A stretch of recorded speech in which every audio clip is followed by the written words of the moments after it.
ఇక డీటెయిల్స్ లోకి వెళితే భద్రాద్రి కొత్తగూడెం జిల్లా భద్రాచలంలో అతి వేగంగా వెళుతున్న తమిళనాడుకు చెందిన కారును ఎన్ఫోర్స్మెంట్ అధికారులు ఆపడానికి ప్రయత్నించగా వారు కారుని ఆపకుండా దుమ్ముగూడెం మండలం వైపు కారు వెనుక వెంబడించిన ఎన్ఫోర్స్మెంట్ అధికారులు సుమారు భద్రాచలం నుంచి 30 కిలోమీటర్ల దూరంలో గల దుమ్ముగూడెం మండలం లక్ష్మీనగరం గ్రామంలో కారును పట్టుకున్నారు. కారును తనిఖీ చేసి చూడగా అందులో 228 కేజీల గంజాయి పట్టుబడినట్లు అధికారులు తెలిపారు. యువకుల వద్ద గంజాయితో పాటు బంగ్లాదేశ్, శ్రీలంక దేశాల కరెన్సీ లభ్యమైనట్లు ఎన్ఫోర్స్మెంట్ అధికారులు తెలిపారు. యువకులు తెలంగాణతో పాటు ఇతర రాష్ట్రాల నుంచి గంజాయి అక్రమ రవాణా చేసేందుకు ఒడిశా వెళ్లి గంజాయి కొనుగోలు చేసి ఇతర ప్రాంతాలకు గంజాయిని తరలించడానికి ప్రయత్నిస్తుండగా పోలీసులు, ఎన్ఫోర్స్మెంట్ ఎక్సైజ్ అధికారులు పట్టుకున్నారు. ముగ్గురు యువకుల వద్ద పట్టుబడిన గంజాయి విలువ సుమారు లక్షలు ఉంటుందని ఎన్ఫోర్స్మెంట్ అసిస్టెంట్ కమిషనర్ గణేష్ తెలిపారు.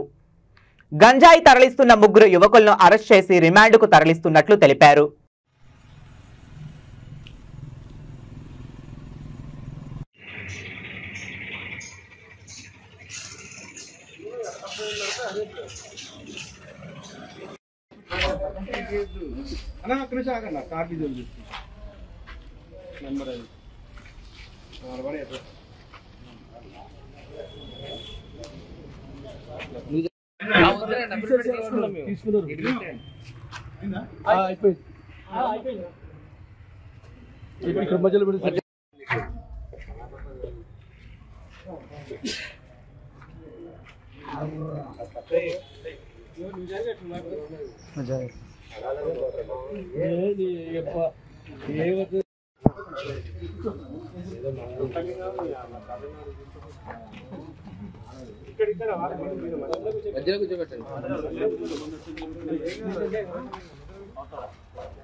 రానట్టుంటారు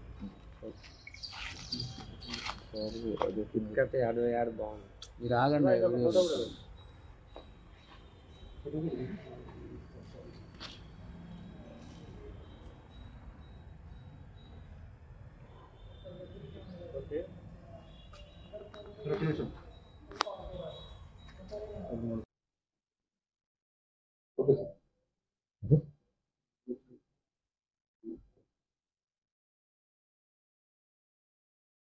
మీరు స్టార్ట్ అనేది రైట్ సార్.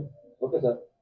ఈరోజు మార్నింగ్ 10:30కు ఎన్ఫోర్స్మెంట్ ఖమ్మం అధికారులకు టీం అందరికీ ఇన్ఫర్మేషన్ గాంజా ట్రాన్స్పోర్టేషన్ ఒక కారులో వెళ్తుందనే ఉద్దేశం సమాచారం మేరకు మేమంతా ఆర్టీఏ చెక్ పోస్ట్ దగ్గర ఉంటే అక్కడ ఒక car Maruti Suzuki company car ఆపకుండా వెళ్ళిపోవడంతో మేము విట్నెస్లు అందరం కలిసి దాన్ని వెంబడించి లక్ష్మీనగరం అనే విలేజ్ దుమ్ముగూడెం మండలంలో ఆపడం జరిగింది.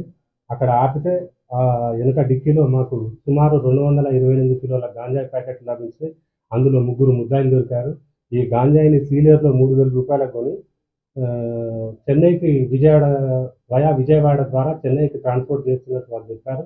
దాదాపు 6,84,000 రూపాయలు వాళ్ళకు క్యాష్ చెల్లించి దీన్ని చెన్నైకి తరలిస్తున్నారు. దీని యొక్క బహిరంగ మార్కెట్ విలువ 57 లక్షల రూపాయలు ఉంటుంది. దాని యొక్క కారు విలువ 5 లక్షలు ఉంటుంది.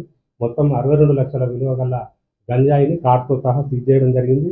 ఇందులో ముగ్గురు ముద్దాయిలు ధర్మలింగం స్టాలిన్ క్రిస్టఫర్ 36 సంవత్సరాలు, రాగులు బోస్ 28 సంవత్సరాలు, శివగురు ఆర్ 28 సంవత్సరాలు అనే ముగ్గురు వ్యక్తులను మేము అదుపులోకి తీసుకోవడం జరిగింది. వీళ్ళ దగ్గర మేము బంగ్లాదేశ్కు సంబంధించిన టాకా కరెన్సీ మరియు శ్రీలంకకు సంబంధించిన రూపీ, బంగ్లాదేశ్ టాకాలు 700, శ్రీలంక రూపీ 3,670 కూడా సీజ్ చేయడం జరిగింది. ఈ మొత్తం 228 కిలోల గంజాయి, కారు, ఈ బంగ్లాదేశ్, శ్రీలంక కరెన్సీని అంతా మేము